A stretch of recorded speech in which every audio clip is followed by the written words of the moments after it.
KP. Hey, Troy. It was a great pleasure to sit down with you today and to talk about some things. We are in your establishment. Yes, sir. Where are we? We're at Gifted Hands Salon Spa Academy and Natural Hair Bar. Okay. Now, the funny thing is, I've been coming here for such a long time, and you didn't even know that I was one of your clients. And it's funny because when I first met you, you were in another location in we're in Winston-Salem, North Carolina, just to let everybody know. And when we first met, you were in another salon. Can you tell me about how that was? Yes. So back in 2019, probably we opened in, let's see, 2012, I started in the living room. 2014, I opened my first salon. 2015, I opened a hair store. And in 2016, I opened this 3-in-1. And so we did good for a few years, went through quite a few changes. And I think after putting all the businesses in one building, we kind of outgrew it. And so right around 2019, I felt led. I felt God saying, it's time to expand. And so I got an opportunity to negotiate with a local business owner that had some really awesome hair stores. And talked about the concept of adding a salon inside of the hair store and what that can do for his clientele, my clientele. And so we meshed, we put a brand together, and it did well. So I launched Gifted Hair Salon Spa inside of Beauty World, previously known now Beautisa, in 2019. And then I bought it in 2019, December.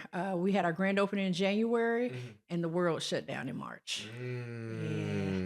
Well, back up before we get there. I have never actually heard of the concept of a beauty salon in a beauty store. Now, oftentimes beauty salons have a beauty store in the sense of, we sell products that we use here and stuff like that. But like, that is very intriguing to actually put a beauty salon in a beauty store. I mean, it's great marketing. Yes. People are literally buying items and they're like, oh, but y'all also use these items in the same, and I can get a hair treatment at the same time. Like, that's amazing. It's brilliant. And where I'm from, so I was born in the South, but I was raised up north. You see this concept up north all the time. So there was a salon that I used to go to when I was a teenager in high school called Braids for Days in Seattle, Washington. And so I was inspired by that concept. And I always thought if the opportunity presented itself, I would love to do the same. And so bringing that concept to the South was incredible. It hadn't been seen yet. It was something new. And I think it did well. Yeah. Just to let everybody know, when we first met, I really had to use the bathroom. I really had to use the bathroom. Some stores nowadays, specifically in hair salons, they don't have bathrooms because people can steal. Yeah. And so I was walking around this store. I was like, I gotta use the bathroom. And saw KP. I said, listen, the Lord sent me to come use your restroom facilities. And she was like, oh yeah, by all means, go in the back. So I walk in the back. My wife is with me. Yeah. KP done had a whole conversation with my wife. I didn't come back out, and now she's prophesying over me. I never went to the bathroom, came back out to have a prophecy over my life. That was a first. It's encouraging. So from that, I really see that you do have a faith background. Absolutely. Can you tell us where that all started? Man, that's a big journey. So I just turned 39 years old, and I didn't grow up in the church setting. So I was 15 years old when I gave my life to the Lord. It was some things that led up to that. I grew up in and out of the foster care system with a single mom who battled drug addiction and mental health most of my life. And so somewhere around 11, 12 years old, I experienced something super tragic.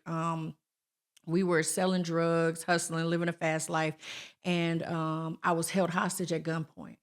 And I'll never forget 11, 12 years old, being held hostage at gunpoint. My mom was in the same room. It was a drug transaction that went bad. She had a doorman that came in, had someone outside the door that was getting ready to sell, purchased some marijuana for my mom. We didn't know that he had someone else's money. He purchased drugs, goes out the back door, leaves the people at the front door. They're upset, still waiting on their money, or their drugs. He never comes back out. As a result, they come in, hold me hostage. My mom won't release the money.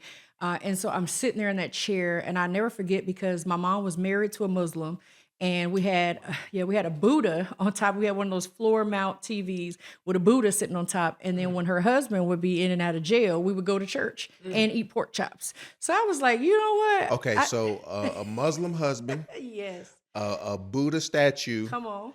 church, and fried pork chops. Come on. Yes. I grew up a little conflicted. Just a little bit. A little conflicted. That bacon was good. And I remember sitting in that chair when I was 11, 12 years old, praying, whichever God is real, if you'll get me out of this, I promise I'll give you my life. I will serve you. I'll surrender. Long story short, the guy, hour or so, comes back. They are able to, encounter him outside. We lock the doors. I get out of the situation. But sitting in a chair at 11, 12 years old with a 9mm in your mouth, the taste of metal would change your mindset. And in that moment was my first, I say, real encounter where I felt God rescued me. And years went by where I continued down the same path, selling drugs, hustling, doing what I had to do, I thought, to survive. And one day an outreach team came to where I was. I was on the street selling drugs, and they brought the hope of Jesus. And for the first time, those two moments married. I remember that moment saying, if you get me out of this, guy, I'll serve you. And whatever God is real. That was the first time I felt like I encountered that same God that rescued me when I had that 9mm in my mouth. And so I surrendered on the streets, gave up my dope. I lifted my hands, accepted Jesus Christ. And because I didn't really grow up in the church consistently and have a personal relationship with God, it was such an authentic encounter that deliverance was instant for me. So I'm talking about I surrendered smoking weed, smoking cigarettes, drinking, selling drugs. It was a complete surrender because I knew that it would take something drastic because I was in a dark, muddy place. And I felt like if a clean God could come to a dirty place and pull something like me unworthy out of the mud, then the least I can do is surrender all. What do I have to lose? I felt like I already was surviving, and I wanted to know what a relationship with God really would yield. Like if I surrendered, what would be the benefits? And so I got an opportunity to be discipled. And so for years, that ministry discipled me till I was about 22 years old. And that was my first encounter with God. And so I developed a sense of faith because I seen God take me from nothing, completely break me down where I was completely dependent. I mean, I've had so many encounters, just small situations where I've seen the hand of God, just like, I'm with you. And so I just walked with him through that process. Prophetic words were spoken over my life at some of my lowest moments. I experienced homelessness after surrendering to God. I got evicted. Car broke down. Even when I graduated high school after surrendering, I was 18 years old in a group home when I graduated high school. And so, having the lack of support, I still was able to do it. Faith got me through a lot, even being able to, after failing the 4th, 5th, 6th, 7th, 8th, 9th, and the 10th grade, I still was able to go back. I had dropped out of high school, 10th grade. And after I surrendered to God that summer, I went back 11th grade, enrolled in school, and able to graduate. I was almost 19 years old when I graduated high school with honors. Wow, that's amazing. So I'm curious. I want to go back a little bit because you gave me so much information just now. I have to ask the question. So I imagine when you met those people on that corner that day, and where were you all again? Seattle, Washington. Yeah. When you met them that day, what was the response to the people that you had to report to? So you had to go back and let them know, hey, I'm not doing this anymore. And it's hard. It's a hard game to get out of. So how were you able to get out of the drug hustling game? So let me say this, because I want to be very transparent. Some people talk the talk and then some people live it. You know how they say some people is on them and then some people is in them. I was in the world. So like deep in. So there was no, I wasn't serving for nobody. I worked with my mom. I had a brother and a sister who also sold drugs. I'm the youngest of 3. And so my siblings are 10 years older than me, 10 and 9 years older than me. And so they grew up in and out of the hustling and bustling, in and out of prison. And then, I'm the youngest of them. And so I've always worked as an assistant. I started pushing cocaine from Washington to California, driving by myself, 18-hour drives.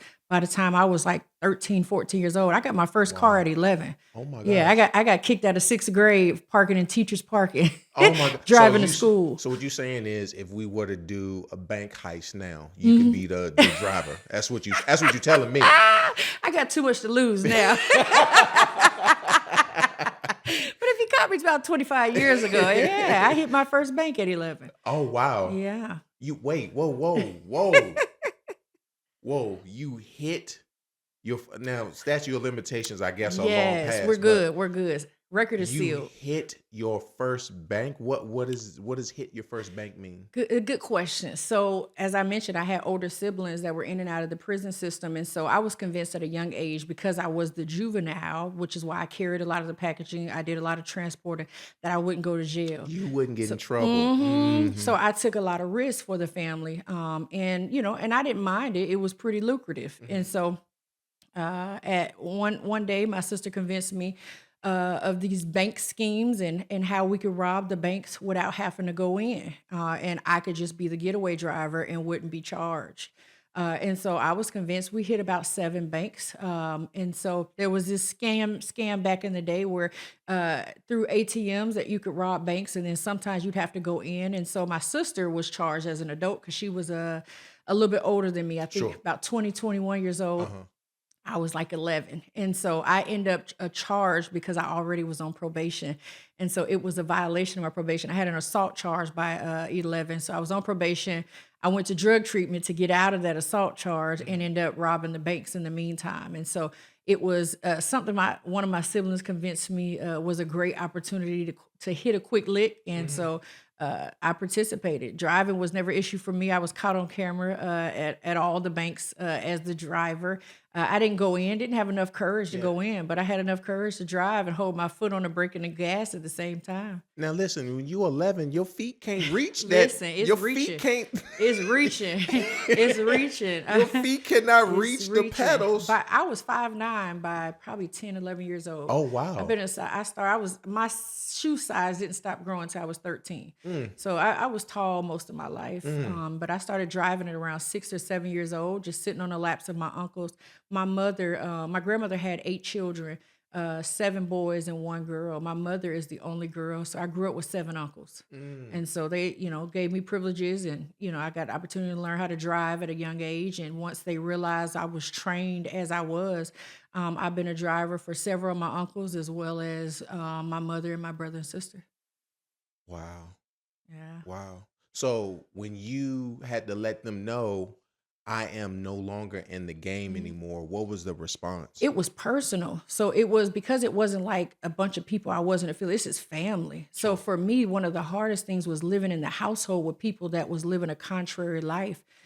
It was respected that, Kay's on a different journey. I'm going down a different path. The hard part was leaving my room and watching prostitution going on in one room, smoking weed, drinking, hustling, still cutting dope in the living room as I walk out on my way to church. So I was still around it. That was one of the hardest things, is learning to change my mindset. And then God really, when deliverance happens, it's like an inside work. It's kind of like he changed like my nature. So it went from being appeasing to the smell I couldn't tolerate. The smell of weed, the smell of cocaine made me sick. The participation of, so it's kind of like, as I allowed him into my life, the areas that, even though I still lived in the environment that was toxic, because inwardly I was changing, I couldn't tolerate it. What he didn't like, I no longer liked. What he hated, I started to hate. What stunk in his nostrils started to stink in mine.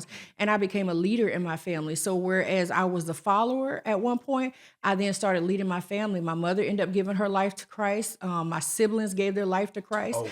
And, it's still been an ongoing battle. Even my mother battles drug addiction and mental health to this day.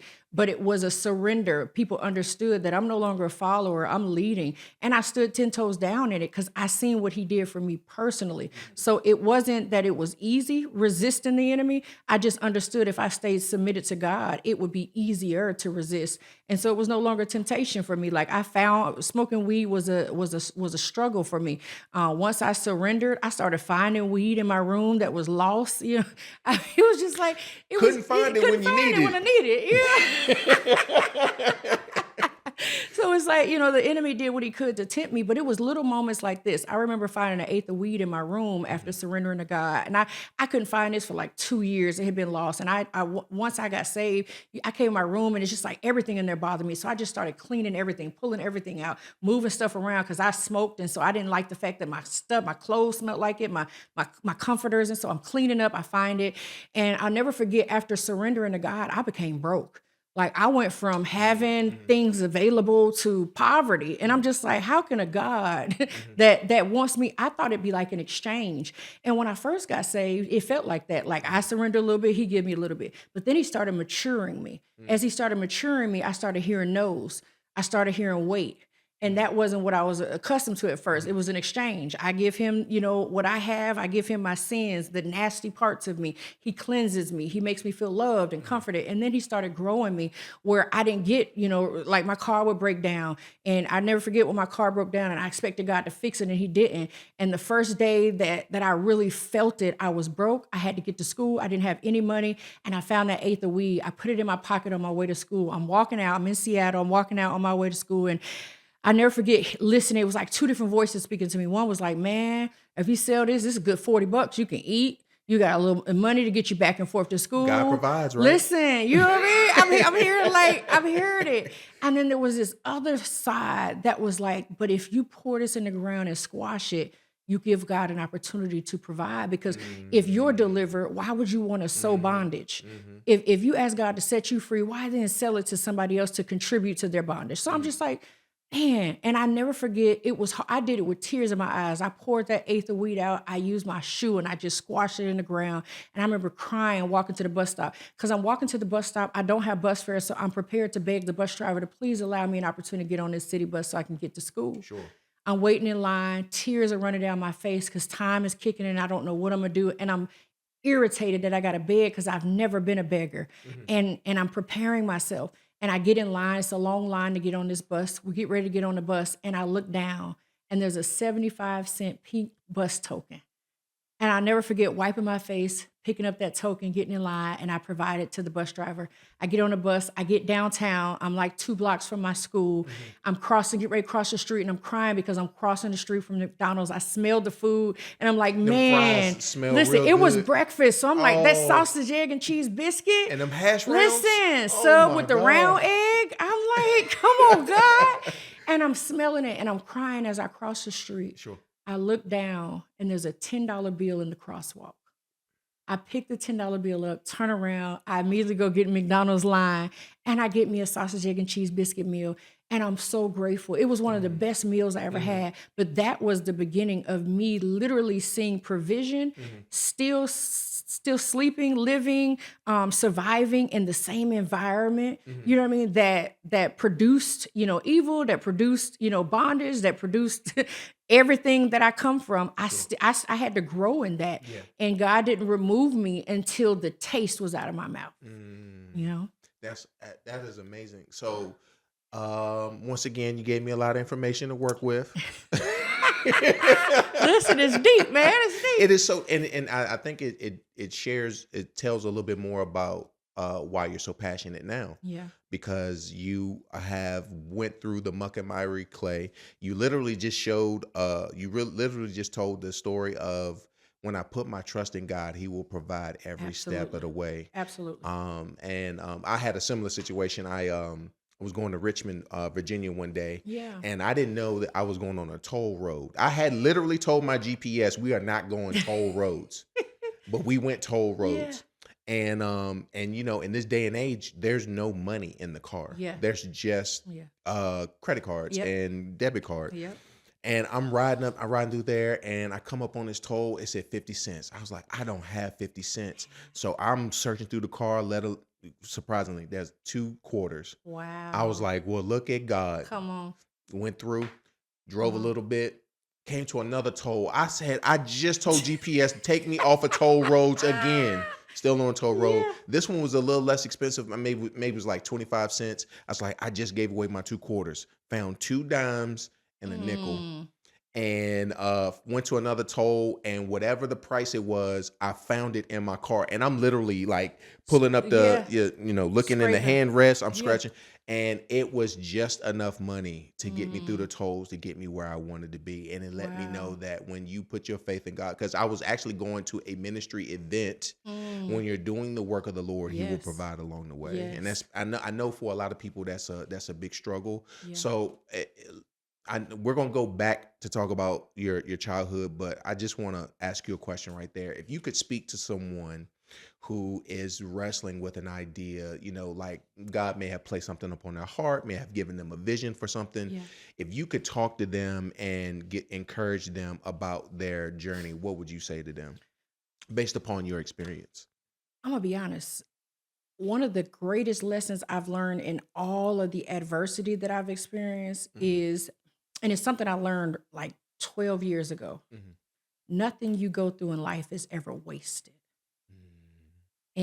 And when you let that sink in, like nothing I've been through is wasted. That means there's value in every season, every trial, every tribulation, every triumph, every failure. Hmm. And when you understand that nothing is wasted, you seek God differently. Like Hmm. for me, I remember seeking the Lord for vision back in 2012, just trying to figure out life because I was a single mom, divorced, trying to 3,000 miles away from home. I had moved to North Carolina. I'm far from family. I have no mother, father, brother, sister, uncle, aunt, nobody here, no babysitter, no support system. Hmm. And I had just got fired from my job for bringing my kids to work, which violated HIPAA. I was in nursing for 10 years. So I brought my kids, to work. And so now I've lost my job. I worked 2 years straight, 7 nights a week, 11 p.m. to 7 a.m. without calling off. I went through a divorce, tragedy, domestic violence, and I still didn't call in. And by the grace of God, when I was fired, I was given probably 16, 20 weeks of unemployment. During that time, I'm really seeking God because I don't know what my next move is. I've been terminated. And this is the first time I ever felt like I don't want to ever be in a situation where somebody has the ability to control my ability to provide for myself or my kids. Hmm. And that's when I started thinking along the lines, how do I position myself where I don't ever have to depend on someone else to provide for my kids? And I started thinking about different gifts that I had. And I remember applying for a job at a nonprofit organization. I became a bookkeeper. I got this job, had a phenomenal resume, and I had no experience. And so I'm learning bookkeeping. I'm at this nonprofit organization, and there's a lady there that is the consultant for the organization. She has this mindset management group that she does, and she teaches how the power of manifestation. And so I started speaking it, writing notes down, encouraging myself. I had notes. I have a building. I have an account. I had started speaking life, that I can use the gifts that are within me to create the life I desire. I even started volunteering down at Main Street Academy, which was an alternative school. I graduated high school from an alternative school. And so I started just giving of my time. I came home one day and thought about it. I'm preaching all this to these kids. I'm telling people this, you can create the life you desire by using the gifts that are within you. And one day I came home, was just like, man, God, what are my gifts? And I started really putting thought into things that he's allowed me to learn along the way that I thought was just, eighth grade, a cosmetologist come by, teach you how to braid. And I realized it was never wasted. And so learning how to braid as a teenager is what ended up saving my entire life, my lineage, and allowing me to leave legacy for my kids. So I would say that once you realize nothing you've been through in life is wasted, you start applying that. I give a good example. I shared that I had 7 uncles and no aunts. 5 of the 7 uncles was pimps, when I grew up. Oh, And wow. so I sat and I watched pimps and prostitution going on as a young kid, and it just would blow my mind the amount of influence that my uncles would have over these women. They would abuse them, mistreat them, send them out, and they would go get money and come back. Mm. And I remember sitting down one day asking God, how is watching pimps and prostitution, how in the world is that of any value to my life? Watching, selling drugs and hustling. And what it developed in me was a mentality. And I didn't realize when you surrender, you also surrender your mentality. Once I surrendered my mentality, God started showing me the same drive. It's kind of like when you're in the world and you're dancing with the devil. You don't stop dancing when you get saved. You just switch dance partners. Right. You know what I mean? Right. Uh-huh. And same with, entrepreneurship. It was taking that same tenacity, same mindset, understanding that if a man can influence a woman like that, I can influence someone too. That's how I started with building my first team. It's the power of influence. How can I convince a group of women that they're valuable, that and then teach them the skills and the ability to do hair, train them, license them, and give them a job that allows them to make more money than they've made on any other job. You know what I mean? How I can put something in somebody and develop a skill that turns them into a six-figure earner. That's different. That's you know what I mean? That's a mindset of understanding nothing I've been through is wasted. And if I could speak to any entrepreneur out there, it's remembering that every single thing you've been through has value and it has purpose. And once you surrender that to God, He can show you where it's applicable. It's kind of like monetizing your intellectual equity. Once you've had life experience and you've gained things, there's value there. Sure. Now we just got to learn how to monetize it. You just got to learn how to monetize it. So you went ahead and you opened up the gates to talking about entrepreneurship. That switch, I heard you say that the switch came when you got fired from that nursing job. But I can only imagine it's tough to make that transition, considering that you had made the dedication to going back to school. You put in the time to do the nursing and stuff, and I know you have to do like practicum and things of that nature. So how I want to phrase this question, like was it the firing that made you want to do that switch, or was it people in your corner encouraging you? It sounds like you didn't really have too many people in your corner, to be quite honest with you. It was desperation. It was desperation. Some people make decisions because it's an option, and some people make decisions because it's the only option. When I got fired, I also was in the process of going through a divorce. I had just left my ex-husband. We experienced infidelity in our marriage. So I'm grieving the reality that, I will never have this picture perfect marriage. I'm 3,000 miles away from my family. I'm ashamed because now I am becoming a single mom. I'm divorced. I've lost my job. I've moved out. I have no support system. I'm trying to figure life out. And I'm confused. I'm lost. So for me, it was a desperation. I didn't have an option other than to get on my face and seek God. What do I do from here? Where do I go? I am a firm believer in doing what it takes. So whatever it takes to get free, you got to continue to do to stay free. So I just went back to what did it take to get me to a point where I was able to rebuild my life, where I could go. When I was 22, 21 years old, I was homeless, sleeping in my car. I had lost everything. I went through a season in my life where I got evicted from my apartment when I was 21, 22 years old. No, 19. I was 19 when I got evicted. And so I couldn't Most 19-year-olds don't have their own apartments. Listen, I found one of them specials in Renton, Washington, said $99 first month's rent, no deposit. They let me in there for $99. And then the second month, my car broke down. And I remember having to choose, do I get my car fixed or do I pay my rent? I was like, you know what? I can live in my car. I don't want to have to be out in the cold in Seattle weather, catching a bus and walking. So I chose to get my car fixed and not pay my rent. And it just kept piling up. Before I know it, I'm 2 months behind, 3 months behind. And I'm evicted. Sheriff is there. And so that it follows you everywhere you go. So I had that eviction on my record. I couldn't rent from anybody. And it was terrible. So I'm sleeping in my car, not because I don't have a job, not because I ain't working 2 jobs, not because I don't have a savings, because I don't have credit. I've gotten evicted. I have nowhere to go. I don't have family. I don't have outlets. You know what I mean? So I'm just stuck. And, and my family was so unstable because we come out of that street life. I had to be mindful of where I went back to. So there were places I could go, but, I had grown so much that I'm not going to jeopardize, I go sleep over here, the door get kicked in, we all go into jail because I know there are living contrary. So I just slept in my car until it caught on fire.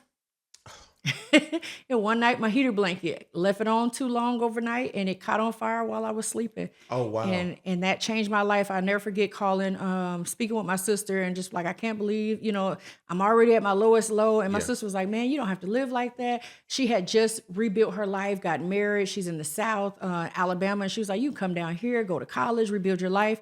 And that's how I ended up in the South. I ended up leaving up north and coming down to where my sister is. I flew in, and it changed my life forever. Yeah. Now, this is older sister. Mm-hmm. Now, is this the one that had the record? This the one that convinced me to rob them banks. Yes. So, I imagine, where was she at this time of life? Obviously she had moved away. So truth. What made her move, and where was she in? So once we hit the banks, because I was a minor and she was an adult, we were supposed to leave together because we both were essentially wanted. She was like, we need to hit the road. So we both were supposed to catch the Greyhound and leave. I didn't want to leave my mom in that condition. So I stayed back. My sister left, hopped on the Greyhound. She had a baby at 19 when she was in college. And so she has the baby. She had a 1-year-old with her. So she flees and goes all the way to Alabama where our grandparents are. I stayed up north with my mom until I had this inclination that another robbery was going to happen. And we had already been robbed. I had been held hostage at gunpoint, and we had been robbed previously where I had to hide in the dryer in the laundry room. And after that happened, I felt like I'm going to lose my life at this point. I got to go. So I'm 11 years old. I hop on a Greyhound, and I go all the way to Alabama, 4 days on the Greyhound by myself. And I just wanted to live. And so I took that leap. And so long story short, I've been up north, down south, most of my life, up and down. And so my sister, when she left, fleeing from the bank robberies, she stayed in Alabama. She ended up getting married about a year later, rebuilding her life there. And so when I chose to relocate back to Alabama, she was married, living in Montgomery, her and her husband, working. However, they're coming out of that lifestyle of selling drugs, hustling, surviving. So it's new to her. She's rebuilding her life, changing her life. And I'm coming down to the South, young kid trying to go to college, rebuild my life as well. So she was on the up and up. Her and her husband was on a positive path at the time. Mm-hmm. Yeah, mind you, they're currently in prison for attempted murder. Currently? Currently. Yeah, they're both incarcerated. That's a whole nother conversation. So what is your ministry to her right now?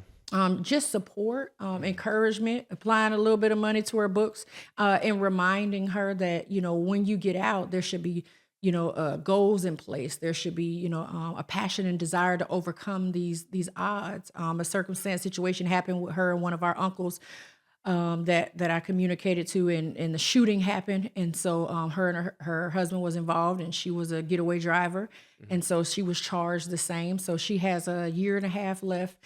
She has half a year left. I think she'll be out next year. Mm-hmm. And so the goal is, she'll parole out, and I'm praying that, it's this institutionalized Jesus that people sometimes get. And so I'm praying that it isn't just that, she's talking a good game, but it's about living that thing. When you get out, you got to live it. And because she comes from hustle, the hard part is turning that switch off and surrendering that. And so I just pray that she can adapt to, she's going to have to be an entrepreneur. Once you come out as a felon, getting a job is extremely difficult. It's extremely tough. I got a brother who did 10 years, 20 years ago, and struggling, to this day. When you have a record, it's nearly impossible to find anything legally to provide for yourself or your family. So entrepreneurship is one of the only options you have to create the life you desire, because it doesn't come with a cap. You can make as much money as you're willing to work for. Sure. You know what I mean? And you're betting on you. Mm-hmm. If you can bank on you, if you can depend on you, if you can count on you, bet.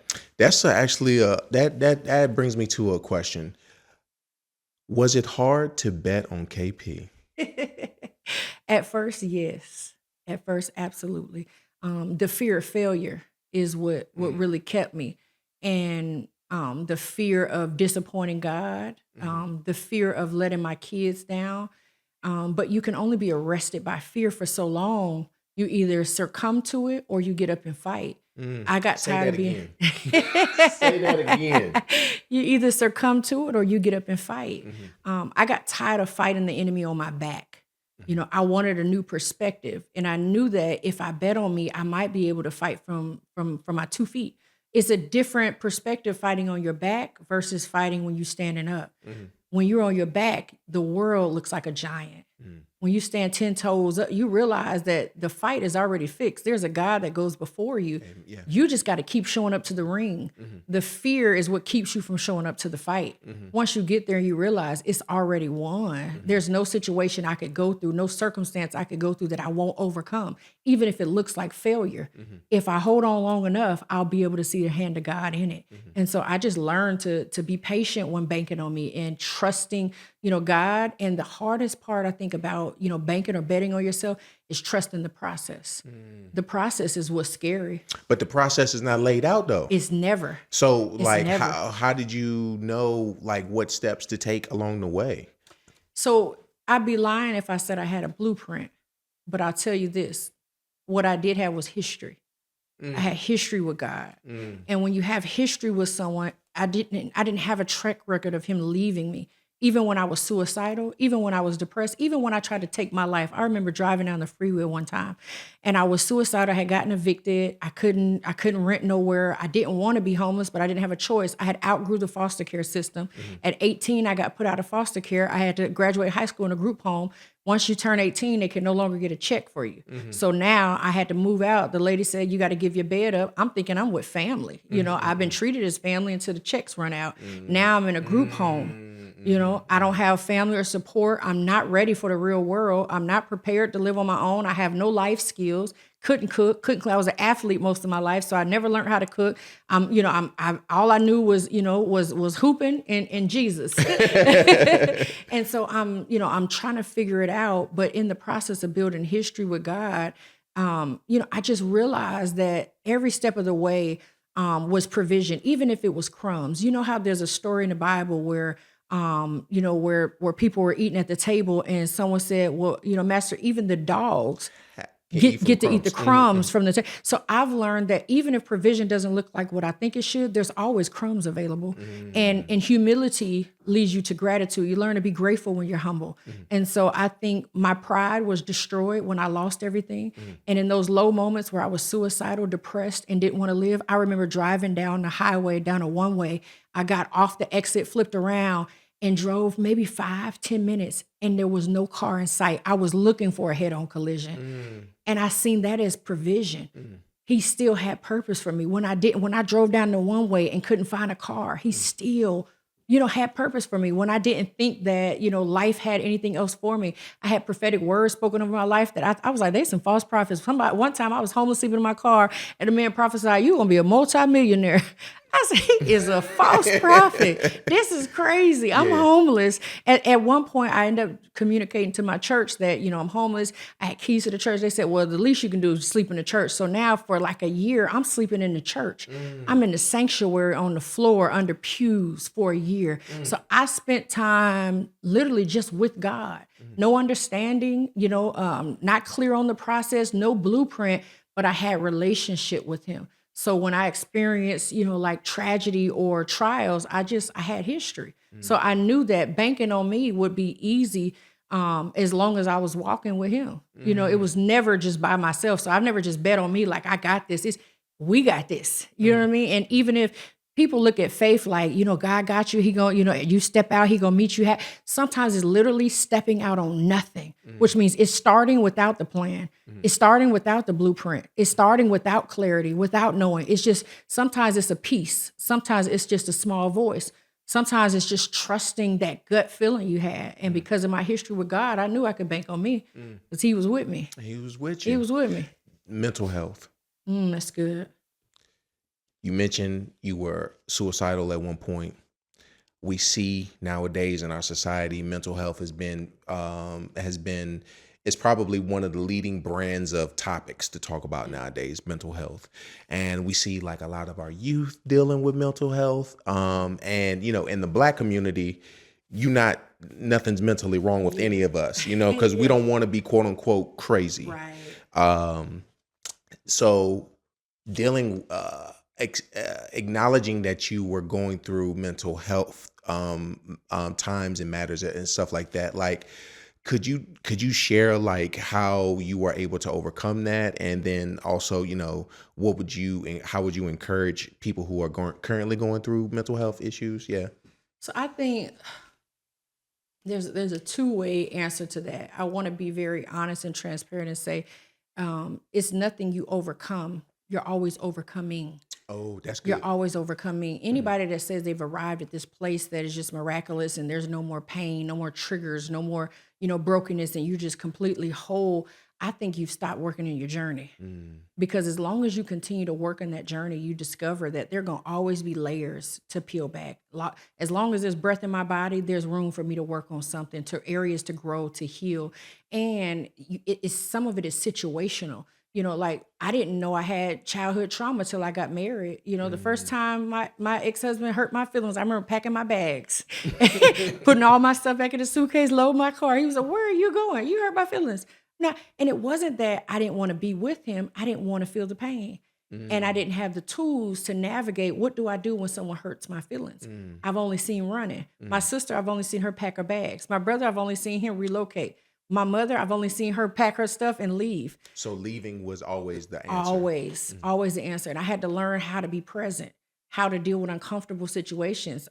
Therapy is a blessing. mhm, Counsel is a blessing, and spiritual and professional. mhm, Some people, go to their pastors, get spiritual, counsel. I think that's beautiful. And then some people need a little bit deeper help. They need mhm, professional help. mhm, Some people need medication. I think it depends on the person. For me, it was learning tools that I never had as a child. I grew up with a mother that was bipolar schizophrenic.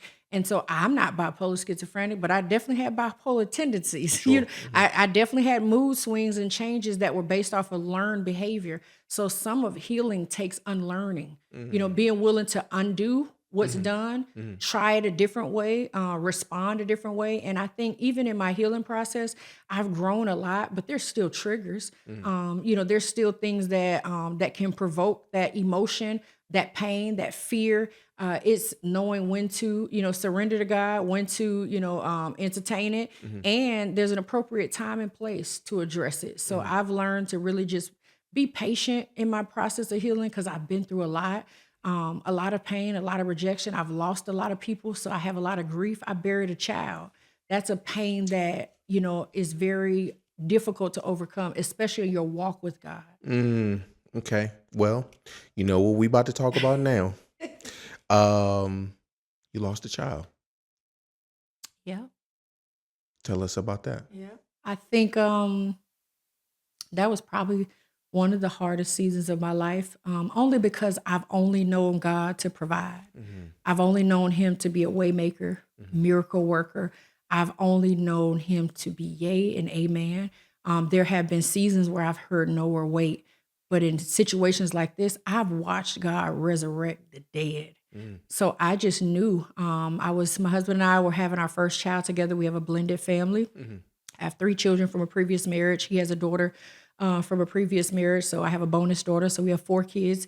And then we were having our first child, finalizing our family, having our first child together. I was mhm. excited. This is the first time I've ever planned a pregnancy. First time I've made a baby just out of just love, happiness, Sure. being secure, being intentional. Mhm. The other ones just kind of happen, Yeah, yeah, yeah. Mhm, and mhm, you're not prepared. But for the first time, I'm financially stable. I'm prepared. I'm happy. And there's an expectation. There's a longing. I've seen God do things before. So we tried for a year. Didn't work out. He went to the vasectomy appointment. We're at the vasectomy appointment in December, and I am boohoo crying like a newborn baby. I am just like, this is crazy. Mind you, he's numb. His balls is numb. Doctors get ready to slice him open. Yeah. He's naked on the table, and Yeah. I'm just like, I'm boohoo crying. I'm clearly no support You're crying because because this I is. wanted a baby, Mm, and mhm, he gave me a year to try. mm. And he said the year was up. We went to the vasectomy appointment, and that's what we agreed to. That was the agreement. I give you a year. If it don't work out, we get the vasectomy. I boohoo cry.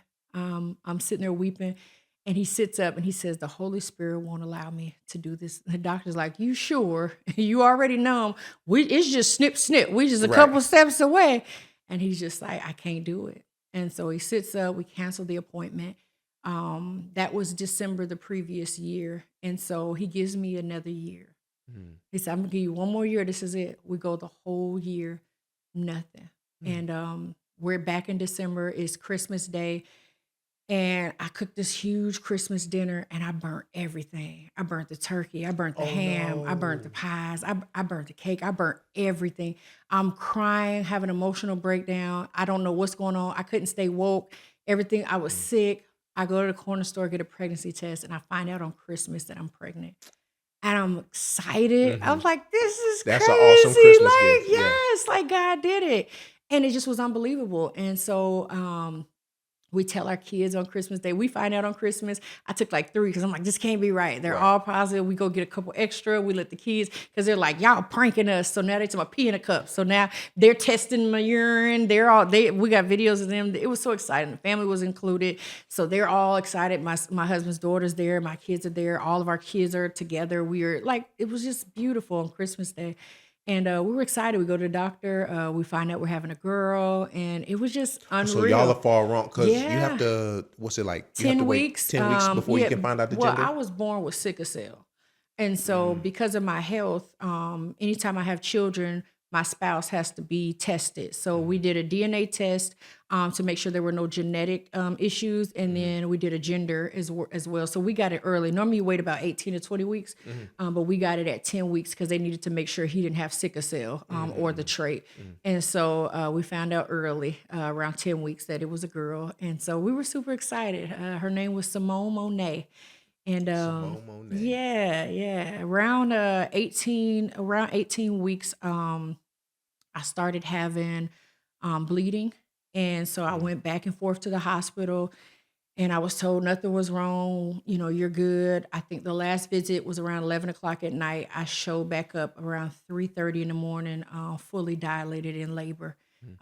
By this time, I'm 5 months pregnant. And so it was a pretty tragic process because I went back and forth to the hospital with concerns, and there was quite a bit of negligence. And as a result, she was born too early. And so she was born alive. She lived for about 2 minutes. Yep. And so I held my baby in my arms as she transitioned, and I got a chance to hold her and just wash her while she was warm. And she was born actually in her sack. So she was swimming around when she first came out, and then someone separated me from the baby, cut the sack, and she immediately started to die. And it was one of the hardest processes. I think maybe the first 3 days I laid with a dead baby on my chest because I could not process the reality that God allowed my daughter to die.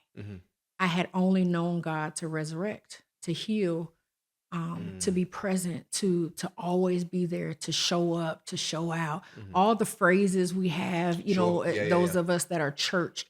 And I had never known this side of God to make a decision, an executive decision for me that I didn't agree with, an executive decision for me that I wouldn't have made for myself. And then I had to learn to find a sense of peace that sometimes he's going to make decisions for me that I don't agree with.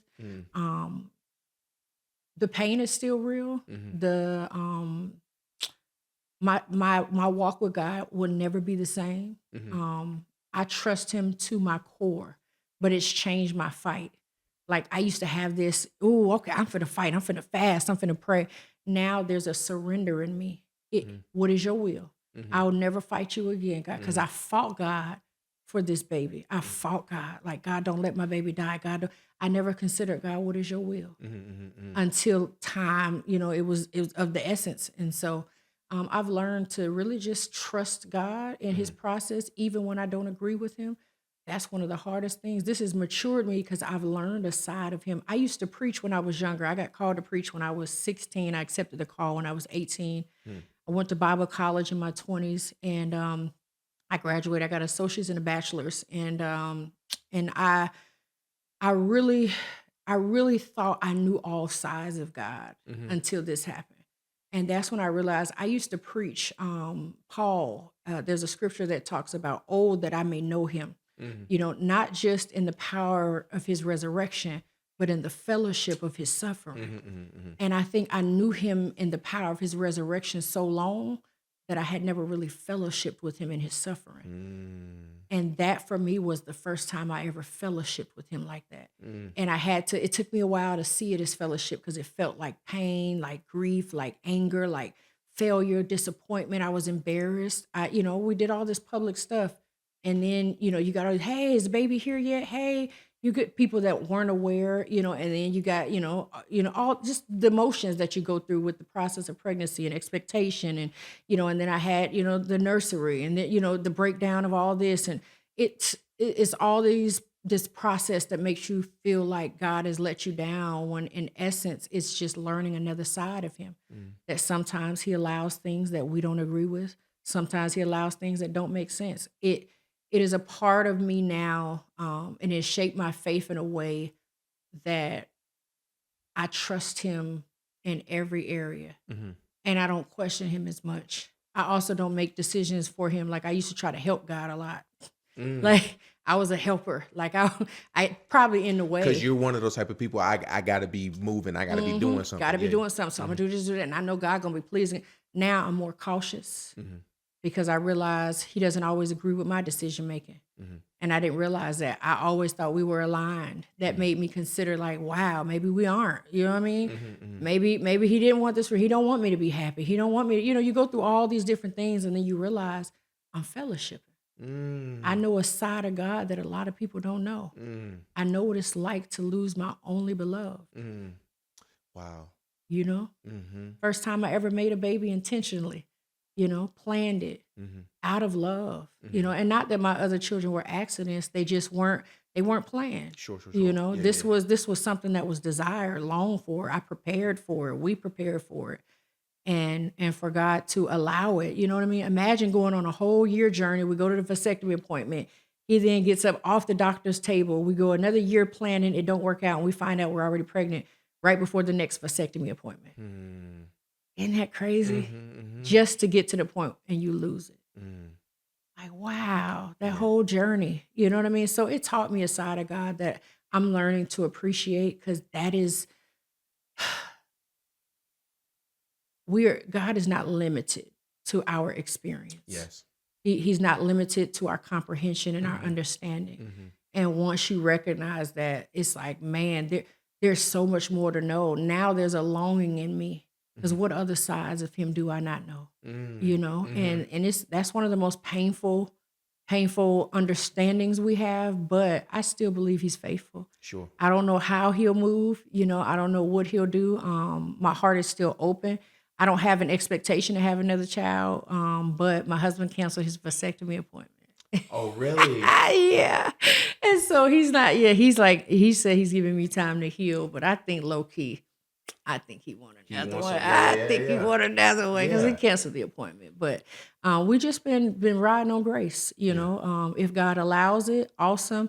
But we did communicate after 40. I just don't desire to have any more kids. I don't want to be at a graduation at 60, 70 years old. So I'll be making his vasectomy appointment next year. Yeah. Definitely will be, because 40 is for us is it. There's a whole nother life. We're ready for retirement. Oh yeah. We want to be able to travel, enjoy each other, and enjoy life. Understood. Yeah. There's a place that I think that grieving mothers take me. So when I have to minister, there's another level of depth that comes with grief. Because death is not easy. Grief is hard. Grief is hard. And so I went through a whirlwind of hating God. Yeah, it took months to get to a place of solace that I'm at because I was so angry with God. And whenever I get a chance to minister to mothers who've lost, you have to allow them to feel. There's real emotions that are connected to grief that you got to feel that. You got to go through it. You got to release it. It's like once you get that out, then there's a place of resolve. And I don't know if you've ever read the stages of grief, but there's like 5. I'm aware. Yeah. And so for me, that was the hardest part is you think you can work them all in one process. No, you sit in denial for a minute. Yes. Like I laid with a dead baby on my chest for 3 days. I even took her body because it was malpractice. They released her body to me. I even had to take her to be cremated.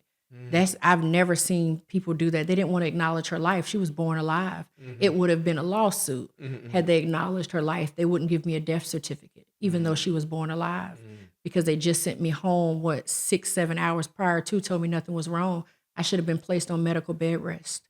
My uterus was enlarged. I was getting ready to go in labor and wasn't even aware. They sent me home, and I came back at 3 a.m. after being discharged at 11. So it really was, painful. And then the process of it was hard. Like, there was a point in time where you have to be 14. Is it 14 or 15 weeks? No, it's 16. You have to be 16 weeks before they can medically intervene. I was 15 weeks, 6 days, and 22 hours far along. So for 2 hours, I sat in the waiting room in a wheelchair, just so you can get just bleeding on the floor, hemorrhaging in a wheelchair, while my husband cried, standing with me helpless, while our baby was dying. I sat there because the computer system said I was 2 hours short from 16 weeks. So I had to sit in the lobby, blood running down my wheelchair for 2 hours. Even staff was like, we just gonna let her sit here and bleed until the system said 16 weeks. 2 hours later, they put me back in a room. So it's those type of moments that is deep. Like when you've been through like some stuff like that really mess with your mind because you've seen God. I mean, it's in small stuff. I had a situation one time when I believe, and I could be wrong, but I believe I was like 21 years old. And this is the first apartment I had gotten after my eviction. Somebody had took a chance on me. A lady owned a duplex, fourplex type thing, private owner. She said, I'm gonna give you a chance, don't disappoint me. And I told her, if you just give me a chance, I pay my rent. I was young, I made a mistake. She rents this apartment to me, and I'll never forget, I'm, starting to buy a little stuff here or there, get the apartment furnished, and I bought a little fish tank. And I went by the pet store, and I'm in the pet store, and there's all these little goldfish. And the sign said feeder fish. And I was like, oh, what kind of fish is that? It was like the kind of fish you feed the other fish. Yeah. And my heartstrings immediately was just like, no. And I was like, give me all of them. And it was like, all of them. Yeah, I was like, yeah, I want to save them. Like, I don't want them to die. So I buy all these goldfish / feeder fish. I bring them home. I think I went to church, had a late day. Mind you, we're in Seattle, Washington. So I go to sleep. I come home. And they're in, when you buy them from the pet store, they're in bags. Yes, all the fish are in bags. And so I come home, I park my van, I'm unloading stuff. I forget the fish. And I go inside and I fall asleep. And I'm like, dog, I never think about it, but I'm thinking now like, dog. So I forget the fish and I'm asleep. And somewhere, mind you, I had been fasting and praying. This is my first time really getting a real encounter with God where I started seeking him for supernatural things. And so I'm fasting, I'm praying. And I remember on this fast, I started asking God to give me resurrection power. I had heard about it. We had revivals at church where people talked about the dead rate, but I want to know you, God. Like I want to know this side. I want to know what that power feels like, what walking with you feels like, being able to speak to something dead and it be resurrected. So I'm on this fast. I'm probably like day 3 on this fast. I'm in the middle of sleep. It's maybe 2 or 3 o'clock in the morning. I have a dream. I'm in the dream. I get hit by a bus. I get hit by the bus and it's dragging me. While it's dragging me, I'm in the most excruciating pain. Like I can feel this, like my skin is being ripped off. Like my bones are being crushed. Like I'm in such pain. And then I wake up and I don't know what the dream means. So I start interceding. I start speaking in tongues, walking the floor and I'm praying. And immediately I had a vision of my fish in the doggone car. And I'm like, oh my God. So I get up, I get my keys and I go and I throw my clothes on. I go outside because it's freezing. Maybe 3 or 4 degrees. I get out there and my bags are frozen solid. Frozen solid. My fish are like in clumps. And so I bring them in and I'm literally crying because I call myself saving them. I bought them to save them. Right. I didn't want them to die. And now I done killed them all. And I'm literally walking the floor and I'm praying and I'm praying. And I remember saying, I've asked God for resurrection power. So I start speaking it. Holy Spirit, lead me to resurrect that which is dead. And I start speaking life to it. And the Holy Spirit starts leading me. He told me to get that big old turkey pot with the big old pot with the big old lid. Yeah. I get it. That grandma had. Yes, that grandma had back in the, yeah, you better know it. And I get it and I start running hot water at it. And then the Holy Spirit told me to put the bags in there. I put the bags in there and I start moving them back and forth as the water and the ice starts melting down. And I'm just speaking life. I'm prophesying, Father God, in the name of Jesus, I speak life. Satan, the Lord rebuke you. You know, I'm learning and I'm just walking with him.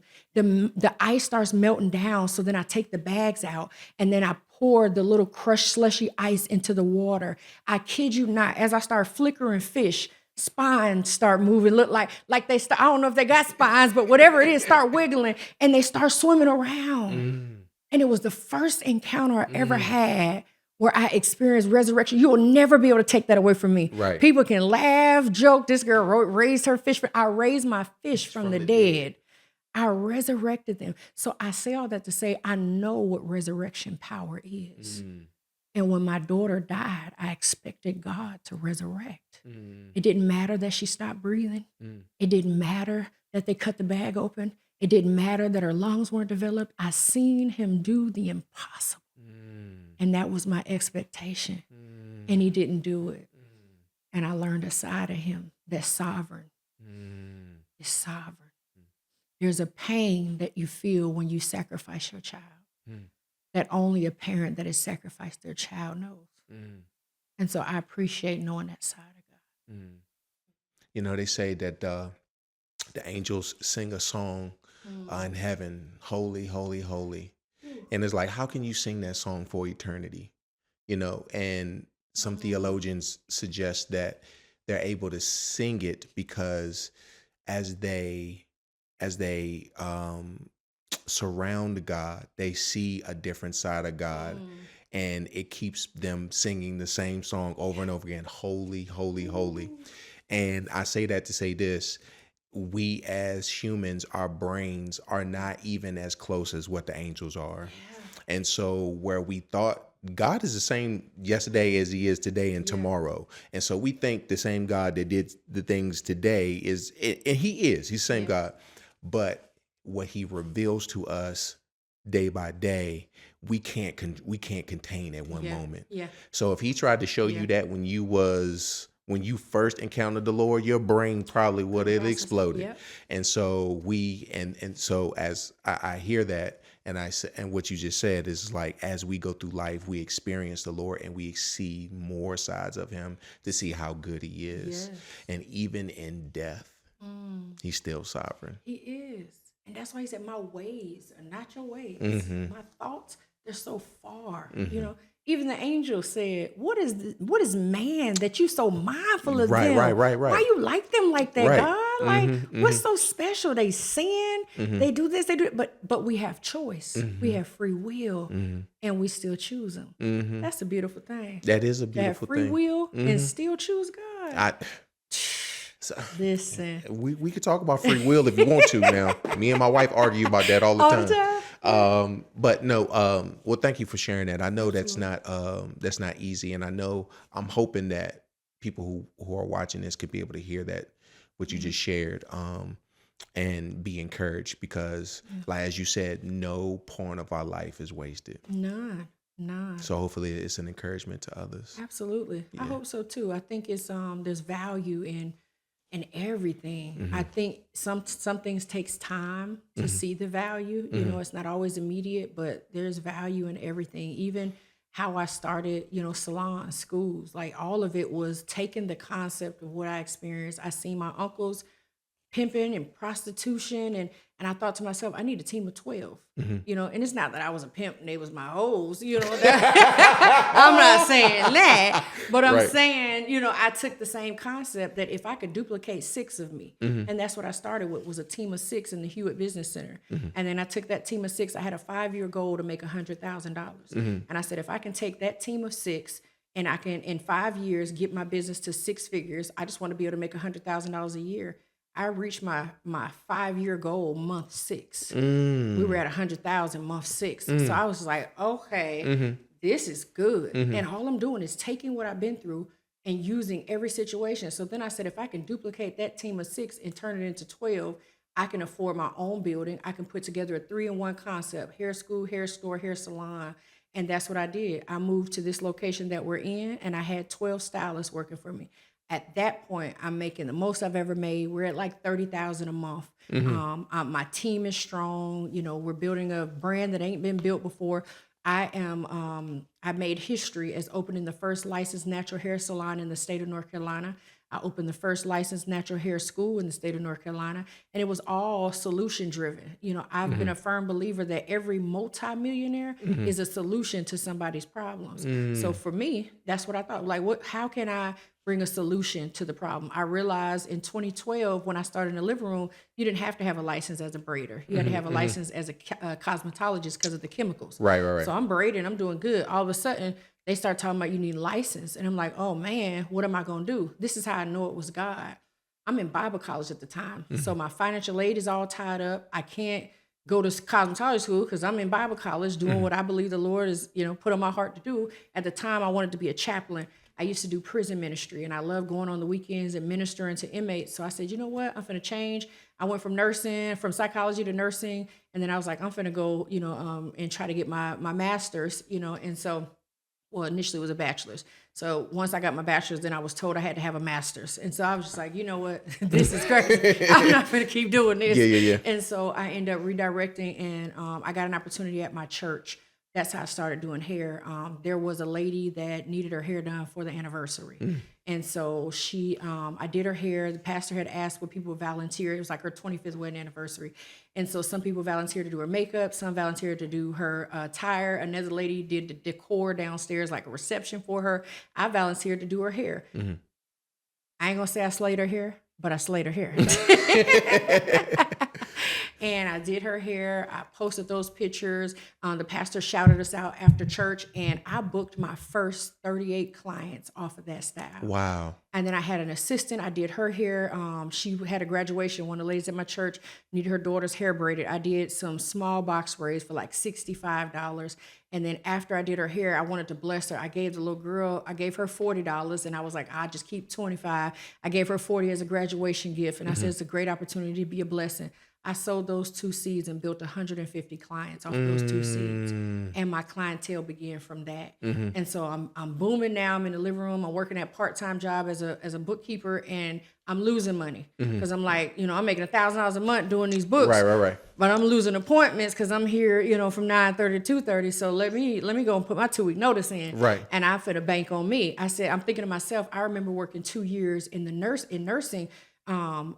Without taking a day off. I worked 11 to 7. And I said, imagine putting that much energy in to somebody's agency and they had the ability to fire me. Sure. What if I put that same energy into my own brand? What results would I get? So my commitment was only 2 years. I said, I'm going to put all I got into this for 2 years. I'm going to work 7 days a week. I work every day, even Sundays, but I work Sundays 2 to 10. So I would go to church still, do what I had to do, get my homework and stuff done. And then I would work in the evening times, but I worked 7 days a week for 2 years straight to build my clientele. So when I left the living room in 2014, I did 2 years from 2012 to 2014. I opened my first salon.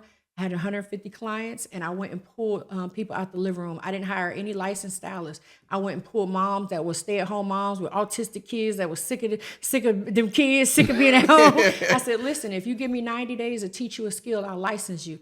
I had found out that the state was grandfathering people in for a year. That's how I got my license. I've never been to hair school a day in my life. I'm self-taught. Everything I learned, I have the ability to look at a picture and video and I can recreate it. Sure. That's a gift. And that's why I named the business Gifted Hands, because I realized it's a gift being able to look at a picture or video. Everybody can't do that and just recreate. I can do almost any style literally by just looking at it visually. And so I started pulling on other people that were gifted like that. And then I licensed, before I owned a school, I licensed my first 6 stylists. Then I licensed the next 6. So my first 12 stylists, I licensed without even having a school yet. I knew that they were grandfathered in, and I put an ad out that I got a 90-day training, come with a natural hair care license.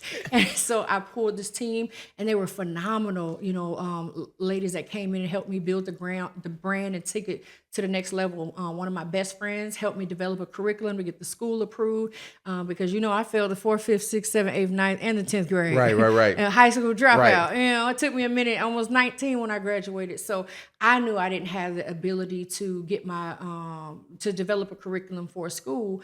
I really didn't even feel competent opening a school. There was a prophetic word that was spoken over my life. So February 2012, my pastor preached a word, go back and knock. And so I'm thinking, at the time I had tried to apply I had told the state I didn't think it was fair to ask for a license, and there was no schools. Remember, they were requiring license, so they had opened up a window. I complained, sent an email, complained. 2 days later, I had a license in the mail. And so I'm like, okay, this is crazy. Okay. And so I do that. Then I get my instructor's license. I do the same. I don't think it's fair, and yada yada. So I get all my licensure, and then I've opened my location, and I have all these stylists, but they closed the window for licensing. And so when they closed the window for licensing, I'm like, oh man, I don't know how I'm going to license anybody else. So I called the state and I'm complaining. This is unfair to require a natural hair license, and there are no schools. The lady jokingly said, well, open one.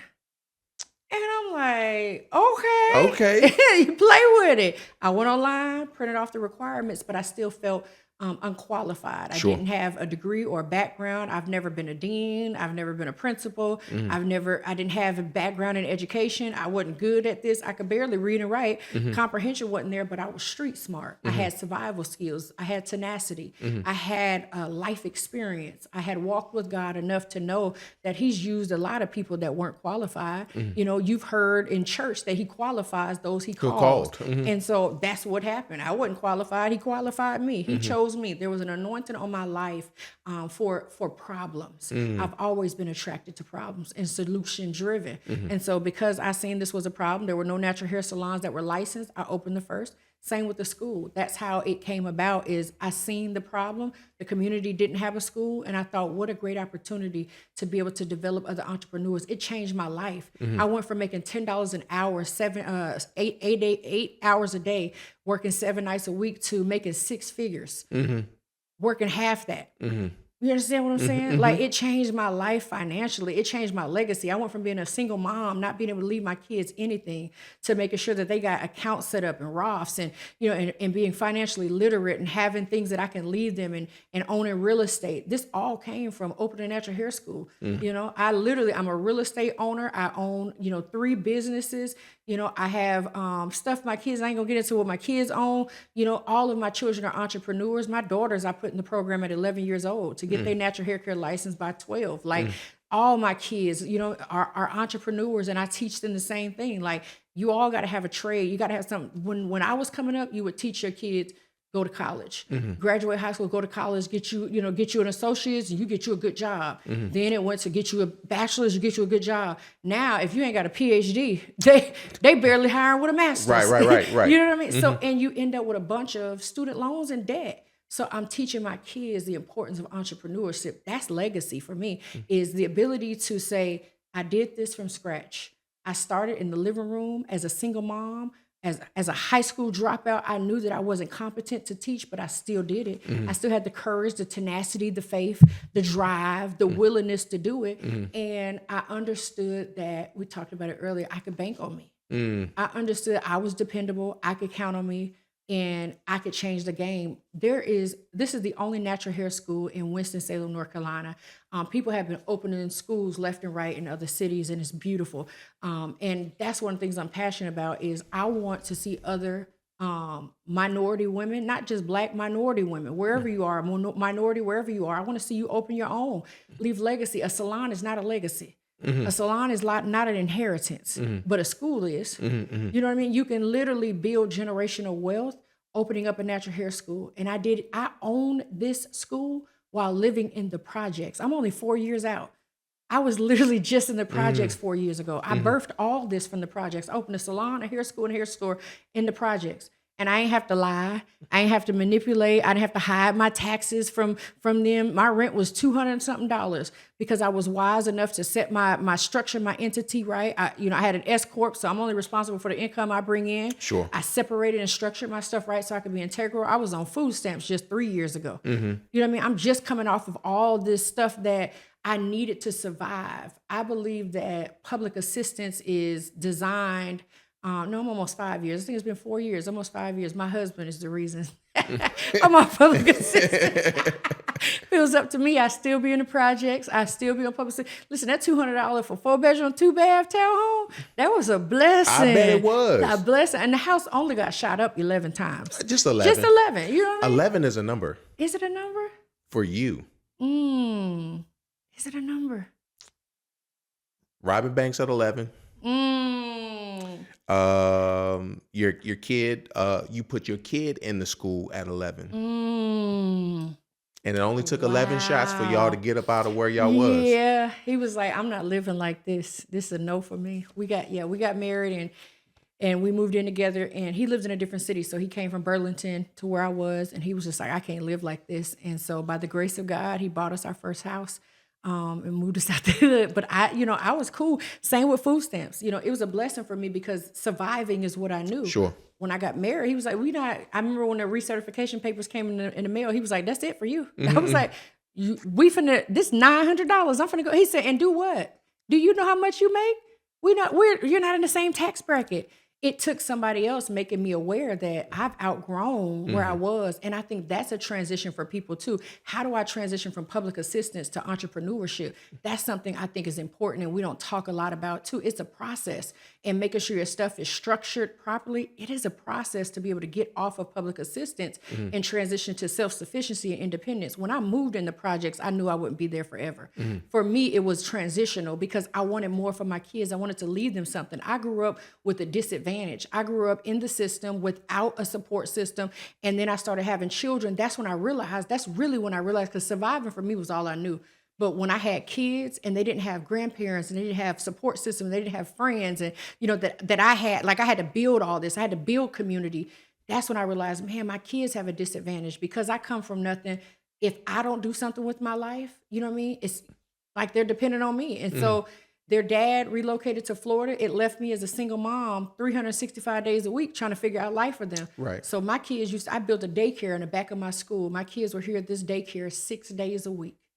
And they allowed me the opportunity. I sacrificed a lot of the time I would have spent my kids building this brand so that now at the age that they are and where I am in life, I can be present. I'm at every game, on the weekends. I travel with my kids. I get a chance to be present and to spend time and to be there when it matters the most. I get to support them. My kids get to experience things I never experienced. They have access to things I've never had access. They are living a life that is a dream for me. I live vicariously through my kids. Sure. I It's get like you're living your childhood again. Man, they heal that you me. didn't have. They heal me. They heal me. I heal every time I see my kids go to sleep in their own room because I didn't grow up with that. I heal every time they come back with good report cards because I didn't grow up with that. I took my kids to Seattle for the first time where I grew up about 2 years ago because I wanted to show them where I come from. I said, Mama, where's your childhood house? There was more than 18 houses that I lived in growing up in and out of the foster care system. My kid said, Mama, where'd you graduate high school from? Had to drive by 4 high schools to show them I didn't go to one elementary. I didn't go to one middle school. I didn't go to one high school. I didn't grow up in one childhood home. My kids live in a childhood home that when they graduate high school, they can look back and say, that's the house I grew up in. You know what I mean? Like stability. I didn't come from a 2-parent household. They get counsel and wise counsel. They get balance. I got young boys becoming men because they have a father present. You know what I mean? My daughters are becoming young women because they have a healed and healing mother. That's something I wish I had. I had to unlearn so much as an adult in order to be as present as I could for my kids. And so I believe part of my legacy that I want to leave, my children is you can overcome anything. You can start from scratch. You can build from nothing. People say it and it sounds like a cliche that all it takes is faith, but literally all it takes is faith and then the works behind that. That's why they say faith without works is dead. You can believe, but then put some works with it. Sure. I literally started a simple process, knowing I was a high school dropout, knowing that I was in and out of the foster care system. I had childhood trauma, I had all these issues. I didn't do it absent of the issues. I did it with the issues. And I healed along the way. I grew along the way. I matured along the way. And I stopped being ashamed of who I was. Like I found out at 19 years old that I was the result of a prostitution exchange. That was humiliating. And I carried that shame with me for years. I never told people my upbringing. I would even lie and say I came from this or this parent was dead. I stopped lying. I stopped feeling guilt and shame when God showed me the power of my testimony. There's somebody else that's been through just as much or even worse than I've been through that needs to know, motherless, fatherless, without a support system, single mama, high school dropout, without money, without resources. I started with nothing but an idea, a thought. And that prophetic word was spoken to me. And when I went back and knocked, I got all my license. And then I never forget, I started tithing. February 2012, I became a consistent tither. I was believing God. At the time I worked for that organization, I made $1,000 a month. I wanted to know what it was like to make $1,000 a week consistently. I had never experienced that before. And so I'm like, man, what can I do? Or what can I do to experience that?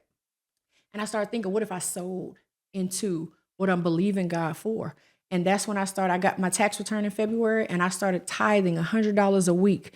And since February 2012, I've never made less than $1,000 a week. And we're in 2024, and I survived a pandemic. I've opened multiple locations, closed locations. I won some, lost some. I've built, I've lost it all, rebuilt again. And here I am, and God's grace is still sufficient. Still sufficient. It's still sufficient. Wow, KP. I'm trying, man. I'm trying. No, that's Trying to keep my lashes from falling off. I don't want to cry. I know you just shared about your mother, and you were the result of a prostitution exchange. Yep.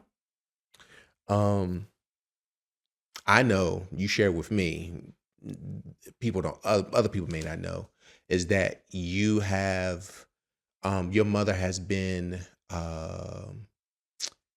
you have been there for your mother since day one, even to now. I mean, you shared earlier that, when you had a chance to get out, you stayed. Yeah. And I just know, just in recent history, it's to the point to where you had to even go look for your mother. Yeah. Could you share a little bit about that? Can you share about that? I can. We're now through the legalities, so I can. I have full custody of my mom. I've been her power of attorney since I was 19, but I've recently had to get legal custody where I am her legal guardian, and I make all decisions for her and her estate. And so this has been, man, that's a deep one. Let me see how far I want to go back, because my mother has taught me so much in life. A lot of negative that I've been able to turn into a positive. That's the first entrepreneur I've ever known. My mother's owned businesses my entire life. Never legitimate, all illegal, but I've always seen that entrepreneurial spirit in my mom. She's a servant at heart. In her prime, my mother was what you would call a sponsor. So I grew up, when she would be clean, I grew up in a house full of probably 16, 17 people all sleeping on the floor. My mother would take people off the streets all the time. Really? I grew up with homeless people leaving. We lived in a 1-bedroom apartment. I had the bedroom. My mama slept in the living room, and we had homeless teens all in our house in the living room. She was a sponsor to young teens that struggle with meth and heroin and cocaine and crack addiction.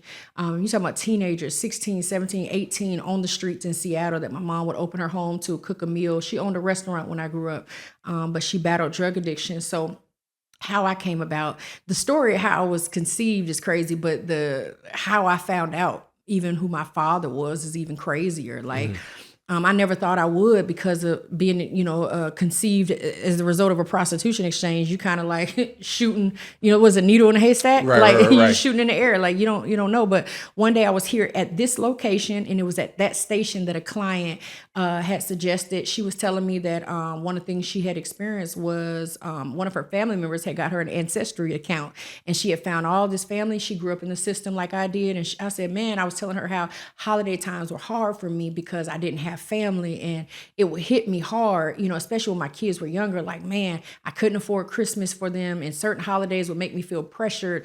I couldn't live up to it, like other people would expect, and then, not having the support system. And so she was like, why don't you, get an ancestry account so you could, try to find your family? And I was like, oh, that sounds good. I'm open to it, but I don't even want to waste my time and not being able. And long story short, she said, give me your card. While she was here getting her hair done, I gave her my debit card. She sets up an ancestry account. It comes, it sits in my station for about 2 weeks. One day, my stylists are cleaning out the stations, realize it's in there. They swab my mouth. And I'm like, I'm not sending that stuff off because it's going to be a waste of time. They send the DNA thing off. The paper says give them 6 to 8 weeks Sure. to see if they find a match. 2 weeks later, I get a match. So I get notified via email. It's a first cousin. I'm like, this is crazy. So I find my first cousin. I reach out to her. And mind you, I looked on paternal side. So I'm only looking up my father's side of my Sure. family to see if I can find him. I find out the first cousin, her father is a name that's familiar. It was my mom's boyfriend when I grew up. So I'm thinking that's my dad. But since her and I are first cousins, he can't be my dad. He's my uncle. Yeah. So my mother's boyfriend was my uncle growing up, and I wasn't aware of. And so, long story short, I start reaching out to all the brothers that, hey, so and so is my, uncle. One of you is my dad. Right. At the time, my mother is in the streets, lost. She had been missing for a couple of years. I hadn't heard from her. She just been on drugs, traveling. She literally calls me the day the ancestry comes back. My cousin calls me the same day. So I hit her up an email. Hey, see, we're first cousins. Here's my number. She reaches out to me. I reached out to her. My mother calls me the same day. She's like, hey, Kay, I'm here. I'm in North Carolina. I'm downtown at the Greyhound station. I got 10 days clean. I got my papers. We've always had this thing, my mother and I, because she's battled drug addiction my whole life. And I've always told her since I've had children, as long as you go to detox and you get 7 to 10 days clean, you can come back to my house anytime, Ma. And so she had her papers with her. She had just got discharged from a detox. They put her on a Greyhound. She was in a Georgia somewhere. And so she's here. She's downtown. She don't know that I just found out who my father is because she lied to me. She told me it was some man named Baya. My whole life I've been thinking some man named Baya. So she comes to the shop and I confront her with the information. And I'm like, hey, Bernard, who's is, and she's like, oh, that really? She's like, that's the DNA comparison. Yeah, but he's my uncle. And that was your boyfriend growing up. He's not my father. I said, so do you have something to tell me how one of these brothers? She said, well, yes, I do. I slept with all the brothers. Oh, wow. I'm like, it's 5 of them. Are you kidding me? So I had to DNA test and eliminate all the brothers. I get down to one who's refusing to take a DNA test. I'm assuming because my mother was an addict all my life that my dad is a drug addict somewhere. My father is a multimillionaire. Wow. Wealthy, successful entrepreneur. He owns one of the most successful minority-owned construction companies in the state of Oregon. He has a contract with TriMet. In 2000, I found him, maybe 7 years ago. And the year I found him, 2018, 2017? The year I found him, they had just closed on a $68 million deal. And so I couldn't believe it. He refused to take a DNA test. I was able to eliminate the other brothers. He's the only one that's refused to take the DNA test. I was able to get his pictures, find my siblings. I took my kids to Seattle to go meet him. He never showed up, but I met my siblings. I met all of his, my aunts, his sisters. I looked just like my family. Like it was just incredible to see, to be around them. And so I met my dad's side of the family. It shocked me. He was a wealthy businessman with a, what do they call it? He was a functional addict. So back in the 80s when crack cocaine hit, my grandparents were wealthy entrepreneurs. They owned real estate and they owned a restaurant. They became millionaires when they sued the state of Oregon. They sued the police department. Back in I think it was the 60s or 70s, they were racially profiled. They own a very successful restaurant in the city of Portland, Oregon. And some racist cops took some raccoons, slit the throats, and hung them on my grandparents' restaurant door.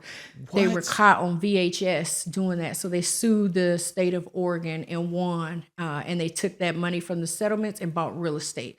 So that's how my grandparents became wealthy. Oh my gosh. They already owned a restaurant, so they were successful. My family I come from a lineage of entrepreneurs on my father's side. And your mama's side. On my mama's side, yeah. I grew up with, I actually met my grandmother and didn't know it was my grandmother. My mom used to work at a restaurant called the Burger Barn in Portland, Oregon.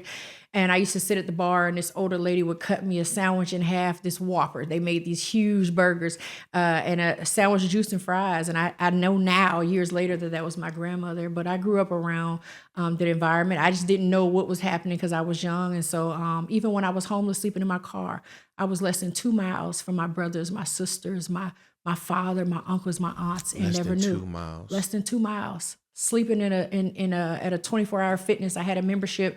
I paid $150 a month for my membership at 24-hour fitness. That's where I bathed. That's the parking lot I slept in. And I had no idea I had family just a couple miles away. And so that has been probably one of the hardest adjustments in my relationship with my mom is the fact that she just didn't disclose who my real father was. And it goes a little bit deeper as well, but she unfortunately she's battled mental health and drug addiction most of my life. And so it's been an on and off again relationship. As long as she's clean, she's always been able to live in my home.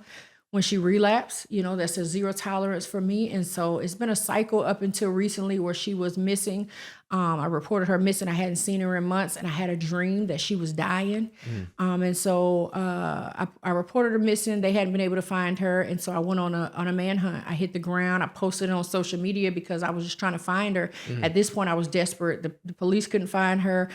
And I just had this terrible dream. And so I'll never forget going and searching for her. And I even had the video. I had the phone because we were going in dangerous places. We were in alleys. We were in dope houses. My husband went with me. We were going door to door. I was going everywhere I thought she could be or would be, trying to find her. And then we ended up at a park over in East Winston. And she had been missing 63 days. I seen her on a park bench. She was dehydrated, incompetent, or incontinent, which means she was sitting in urine and feces, laying on a park bench, unable to walk. She was dehydrated. She had lost over 100 pounds.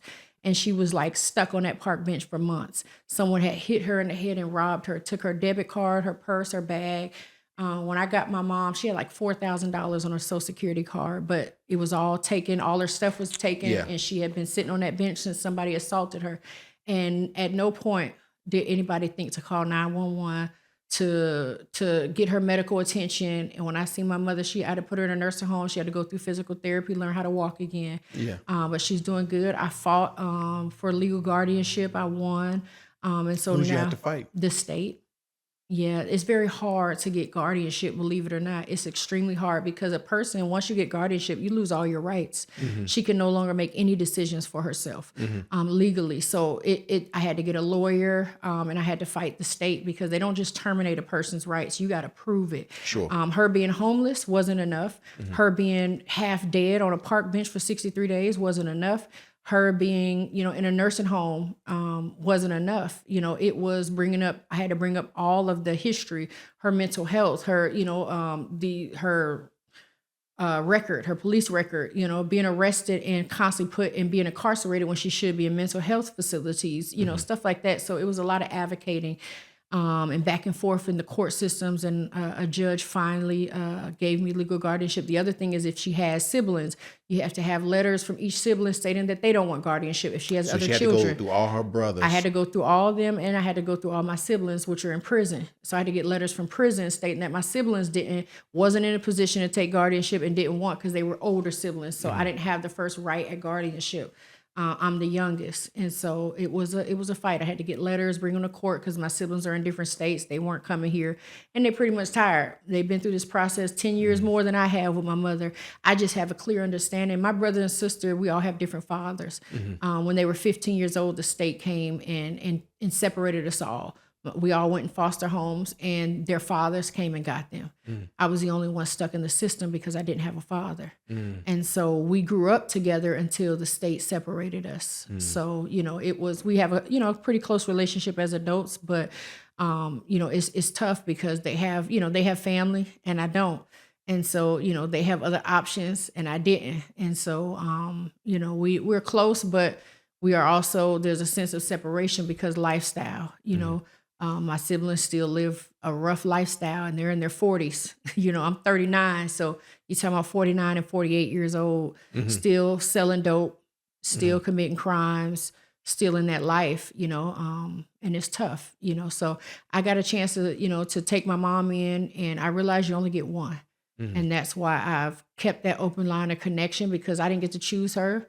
God chose her for me, and I've learned to appreciate what I do have versus complaining about, who she's not. So I have to ask the question. Yeah. How have you been able to forgive? Forgiveness is a process. It is a process. There's a lot I've released, and then there are things I discover I'm still holding on to when I'm triggered. Mhm. My mother, because she's bipolar, she's moody. So, and she requires medication to prevent her mood from altering. Mhm. And so there are times that her mood changes and my desires change, where I'm like, all right, look, like we might have to do a nursing home because I don't know. I talk to my husband, this is getting a little rough. This is a rough moment. I don't know if we can, overcome this. It is the adversity that makes forgiveness hard, but I have to remember that forgiveness isn't for her. Mm. It really sets me free. Mhm. It allows me to sleep at night. It allows my heart, to be free. It allows me to serve her without anger, without bitterness. It allows me to love her genuinely and authentically, and it allows me to love her without conditions. Mhm. So forgiveness really sets me free. I don't think she deserves it. I don't think she's worthy of forgiveness. Mhm. I don't think I'm worthy, Mhm. but there's a difference between grace and mercy. Mhm. And I've learned to extend both. There are times when she needs the grace of God, just like there's times I need his grace. And there's times she needs the mercy of God. God's grace is when he gives us things we don't deserve. Mhm. I spent $14,000 remodeling my house to build a bedroom downstairs for my mother because she couldn't walk up and downstairs, and to build a full bathroom downstairs so she didn't have to come upstairs to bathe. And I built a washer and dryer laundry room downstairs for her linen because she was in diapers when she came home. Sure. And so, I've made a lot of sacrifices. That's the grace of God, and then there's the mercy of God. She could have died in those streets and probably deserved to. She's committed a lot of crimes. She's harmed her body, herself. She's been addicted to drugs and all kind of stuff. And the mercy of God kept her alive. And so who am I to withhold mercy and grace? The Bible says every day, we get new mercies. Every day. Every day. And so because I You got to receive it, forgive 77 yes, come times on. 7 in a day. Come on, in a day. It's tough. It's tough. But I will say this, the more I'm forgiven, the more I forgive. Yes. And that has helped me. It's me being in need of his mercy and in need of his grace. I've learned not to withhold it. Because except for the grace of God, there I am in need. Yes. Desperately. Yes. Yeah. Yes. You have shared a lot today. Wow. So I'm curious to know, like, if you what are like maybe some final words you want to share, or something you want to, is there anything that we left on the table that we needed to talk more about? No, I feel like we covered quite a bit of just my life and my story and how I started from scratch. For me, the purpose of this was to hopefully inspire someone else to pick up with. I mean, I know that everybody's at different places in their life and their walk and in entrepreneurship, but for those who have nothing, I want to inspire to pick up nothing and get started. For those that have something, you have no excuse. Pick up with something and get started. We're living in a day and time where entrepreneurship is just, there's a need for your gift. There's a need for your grace, your anointing, your oil. There's a need for whatever it is that's in you in this season. There's a generation that needs to know that you don't have to have everything together to start, that you don't have to have perfect conditions. You know what I mean? You don't have to have all your T's crossed and I's dotted. Like, you can start with what you have and it is enough. I used to have this thing in my mind where if I just had $1,000, if I just had 5,000, if I just had 10 grand, I could do such and such. And I didn't realize if I just start with an iPhone, you know what I mean? If I just start with putting a speaker close enough because I can't afford a mic. If I use what's in my possession, I can create the life I desire. And I've learned to use every single thing. Nothing in my life has ever been wasted. Nothing has been wasted. That's a great title. Is that a good title? Nothing has ever been wasted. Nothing has ever been wasted. Yeah. So KP. Yes, sir. So we're in this building. Yes. And it's a lovely building, by the way. Thank you. And this is where you have your salon. This is where you also have your school.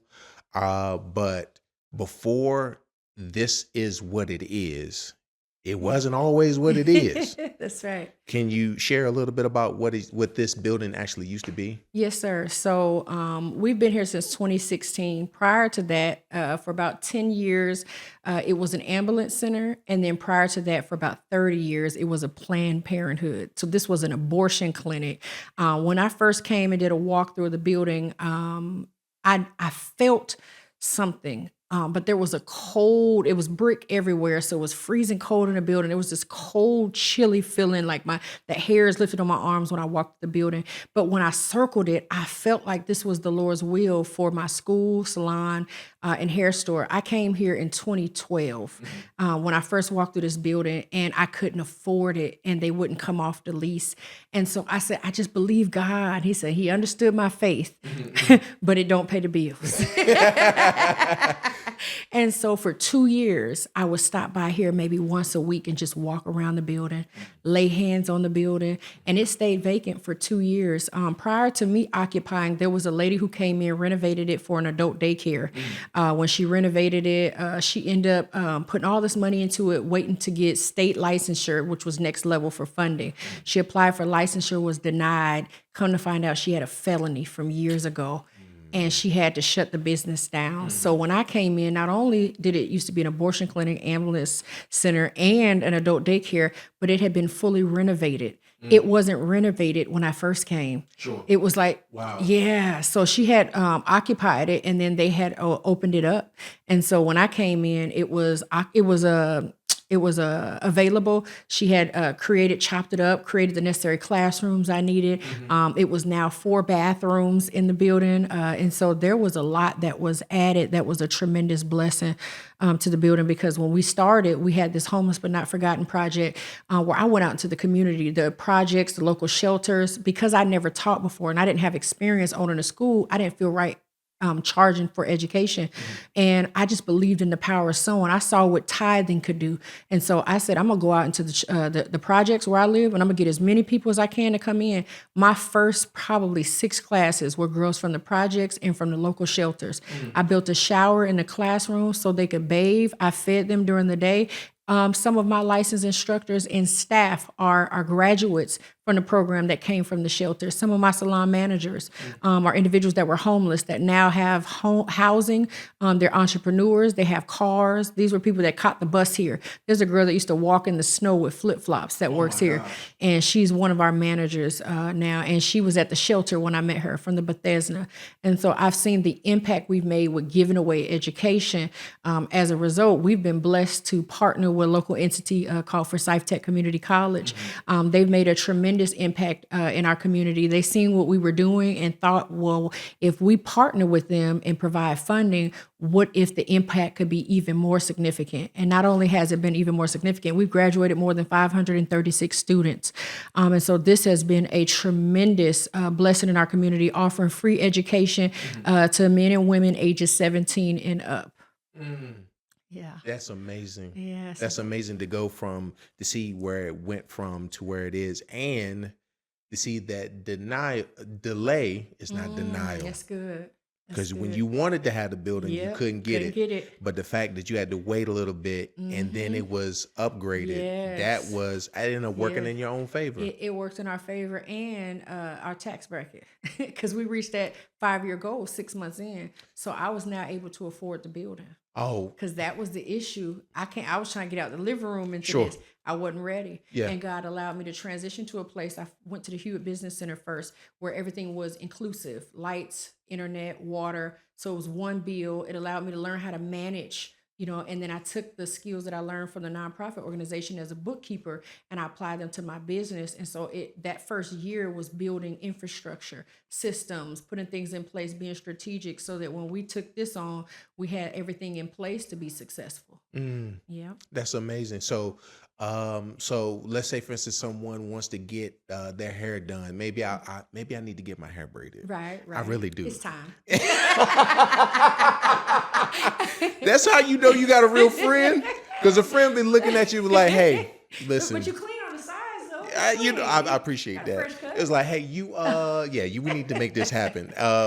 But yeah, if somebody wanted to set an appointment, how would they go about doing that? So we have a website. I say linked in the bio. MissKpearl.com, I think, is one of my websites. Okay. It's like 3, so I apologize. That's how you know you are an entrepreneur, is because you let other people take care of that stuff, and you just do what I'm told to do. I just do, you know what I'm saying? I show up, I be the face. That's it. I be the face. I don't know half of what I'm doing around here. So, what days is the salon open so people can make appointments? We're open Monday through Saturday. The salon is open. The school is open Monday through Saturday. We have a night program. We take appointments Monday through Thursday, 5 to 10. And then Friday and Saturday, we take appointments at 10, 12, and 2. And then the salon is open Tuesday through Saturday, 9:30 to 5:30. Got you. So what services do you all provide? So we're full service. The school is a natural hair school, so we don't do any chemicals or any glue. So we do protective styles like natural styles, locks, braids, weaving, protective styles, washes, deep conditioners, treatments.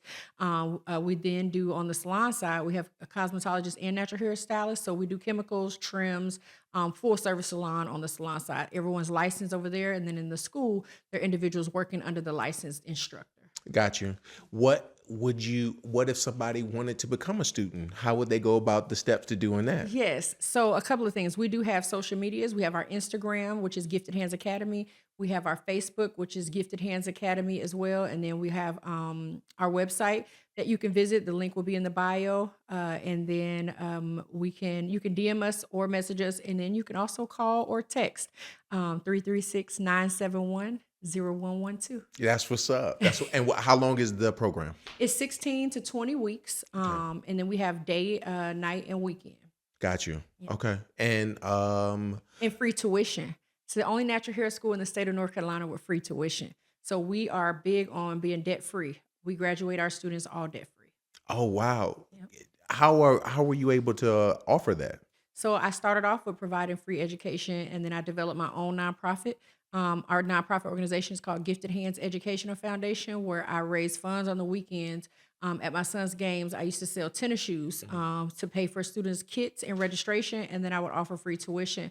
After a couple of years of doing that, Forsyth Tech heard about what we're doing and wanted to partner. As a result, they bought all of our courses. So every year, our program is offered through Forsyth Tech Community College. That is a blessing right there. Yes, indeed. That's what's up. So you're located where?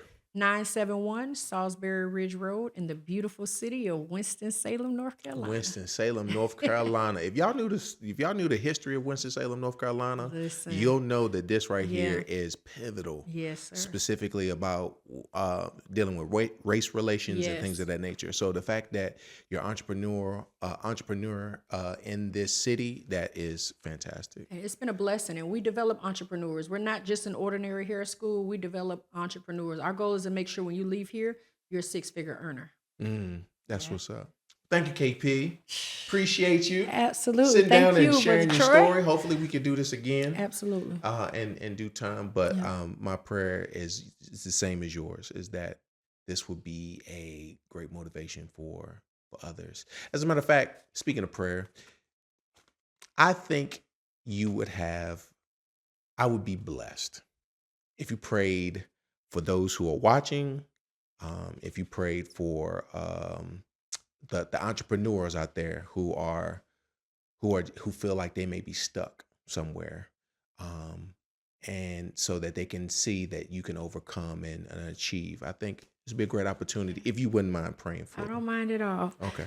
Kind Father, we thank you now for this opportunity to pray, to touch, and to agree. Father, your word says where there are 2 or 3 gathered together in the midst, that you would be there in the midst. And so we gather now and we come together in your name so that you can get the glory. We ask, God, that you would touch every heart, every mind that watches this, that's connected, that is inspired. We pray, God, that you would spark something, turn something, flip something, ignite something, pull something, cause something to turn on the inside. We pray, God, that this video would cause or provoke someone to take the next step. We bind the spirit of fear, anxiety, nervousness, And we release courage. We release ambition. We release tenacity. We release determination. We release resilience in the lives of those that know that there is something on the inside that's greater than their circumstance, greater than their situation, greater than the adversity, greater than their enemy. Father, we thank you in advance for the courage you are giving even now, the strength you are transferring even now. We connect our faith with those that are believing you for the impossible. God, I seen you do it from scratch. I seen you do it from nothing. And so I know that if you can do it for me, you are no respecter of person. I pray the same favor, the same faith, the same tenacity, the same anointing, God, that it would flow in the lives of those that are called according to your purpose. I thank you in advance for what you are doing in our generation, what you are doing in our community, what you are doing in our lives, in our family, in our businesses. And I pray every person connected to this, God, that you would bless in a special way. I pray that you would pour out your spirit upon us in such a way that lives will not only be changed and impacted, but resurrected. Resurrect dreams, resurrect vision, resurrect ideas, resurrect goals, resurrect passion, resurrect purpose. Have your way where every place is dead. Bring it alive, God.